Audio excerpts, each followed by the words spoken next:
is the 8th day of this art journaling, and let's check and see what our subject is for the day. It is an abstract landscape. Yay, I love those.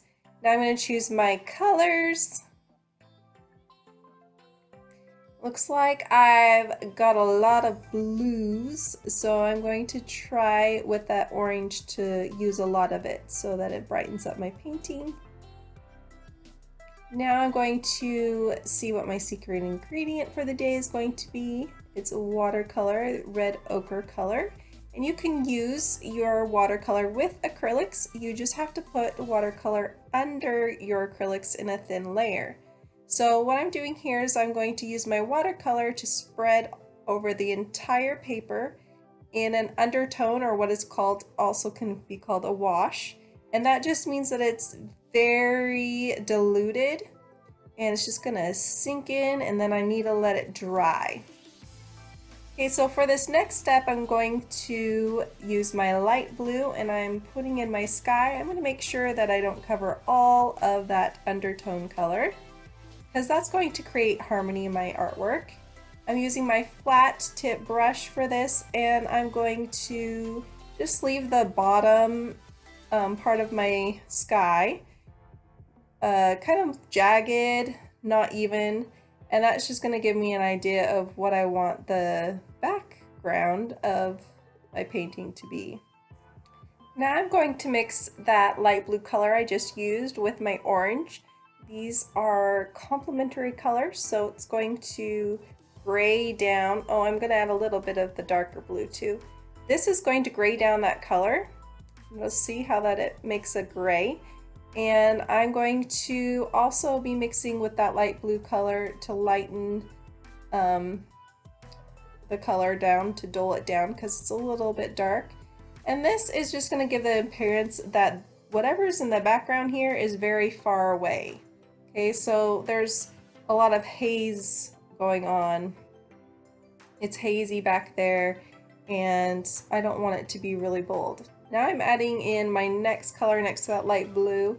It's kind of a bluish green color, and I'm going over some of those areas that are gray and trying to get like a horizontal line. See how I want this landscape back here to go. So notice how I twist my brush to get that point up there, and then I use the side to make horizontal lines. Now I'm going to grab my orange, and I'm going to use that orange to take you back to the background. So you're going to focus on that orange first because it's dark and it's a different color, and then it's going to take you back there into the hazy part of those trees. So right now I'm just watering that color down, adding a little bit of white, getting some different shades of orange in there, and using the straight orange as well. So I'm just shaping it more like you can see the C in there, and then pulling that color down all the way to the bottom, and then a little bit on the left there. Now I'm going to pull in that orange with that gray in the back so that I have a warmer color. And if you want an art lesson on warm versus cool colors, it'll really help you with your landscape paintings. Go ahead and click up there in that right hand corner. So I've taken that color, I've added white to it, and I'm doing all of this like I'm combining colors, and I'm adding white, and I'm using some bright colors. I'm doing all this to add dimension into my painting.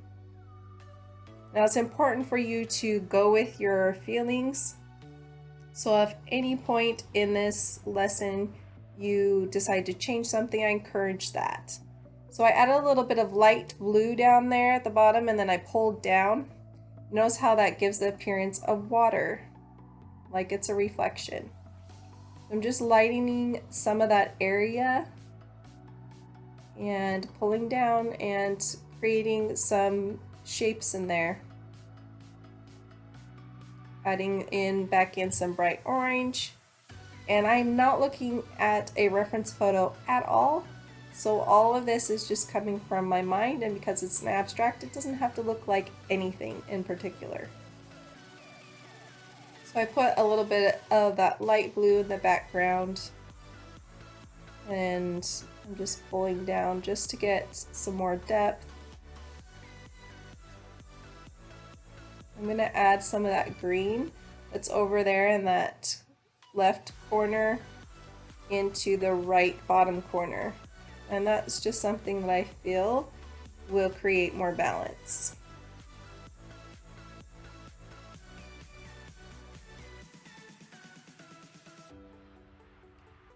So I'm adding the light blue too, just because in that light blue over there in that left lob of green, there's also the lighter color, and I want to also have dimension in that right side. So now I'm going to put in some horizontal streaks of the darker green. And notice how I haven't gotten to any of my blue colors yet. This is all just with 3 colors and mixing those 3 colors. So this right now could look like it's done, but I have the challenge of using the other colors, and I feel like it'll make it a great painting, so I'm going to keep going.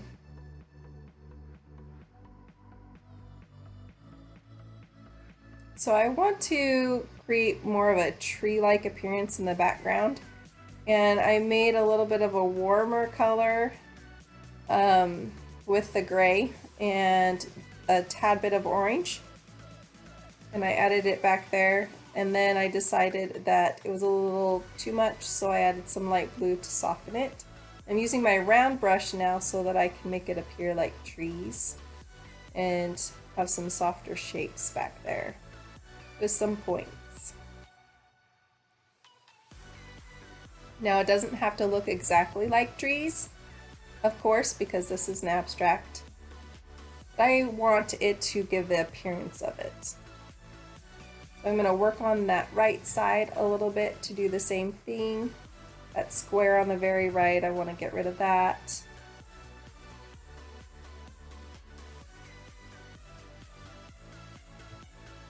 So I'm making sure that I have some irregular shapes, because in nature there's a lot of irregular shapes instead of having like squares and triangles and things like that. Geometric shapes are rarely found in nature, but they are found in nature. A lot of times in landscapes you see a lot of randomness and beautiful irregularity. Like I said, I encourage you to pause the video and take some time to just work on your painting yourself without looking at mine, and just go with your feelings of where you want to put colors. And your painting should turn out different than mine, because we're 2 different people, and that's what makes it really, really fun. Okay, so for this step, now I'm going to add in those blue colors, those dark blue colors, and this is going to create a lot of contrast. So back there, I'm going to focus on getting some of that contrast right next to those light colors to make it pop. I'm using my round brush, and I'm not really worrying about if it looks like anything in particular. And I'm adding in some horizontal lines right there, down below that, and then I'm also mixing some of the lighter blue with the darker blue just to get some more depth. You notice how, like, when I add that dark contrast down there, it starts making that look like the lower part of the trees, because the lower part of the trees have more shadow. And then right there along the line, where the line is of the dark blue, it's making it look like maybe this is a body of water, because there's going to be dark up against like maybe grasses or something. It's up against that water.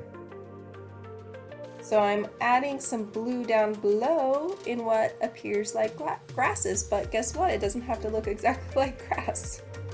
So bluegrass. Now I switched to my flat brush so that I could get some skinnier lines.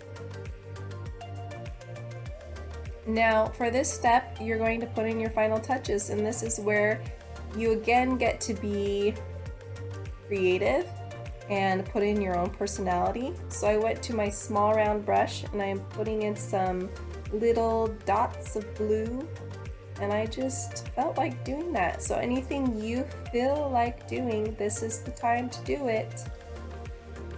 Have fun with it, play around, change anything that you don't like. If you see some shapes that stand out too much to you, just dull them down or change them.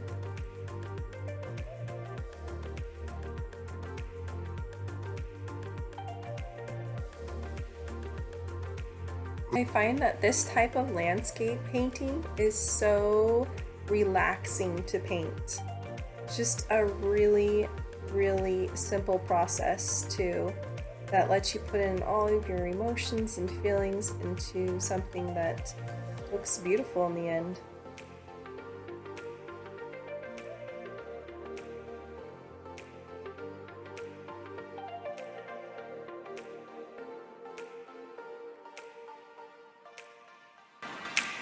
I was super excited that I got to paint a landscape today. It's been a little while and I love painting landscapes. And when you're painting an abstract landscape, it's really about creating a feeling in your artwork. You don't have to make it look exactly like anything at all. So that's what's great about it. Now in this art piece, I used a lot of my knowledge about balance and color theory, about warm and cool colors, and all those types of things that I teach you in my weekly art lessons that are going to help you become a better artist. So click right here to get those weekly art lessons. And I also teach you how I mix these colors, about different art mediums that you can use, and I give you the reference photos to help you paint along with me. So I hope you become a Createful Art member. Go ahead and click right here, or there's a link in the description, and you can watch more videos, and I will see you in my next video. Bye!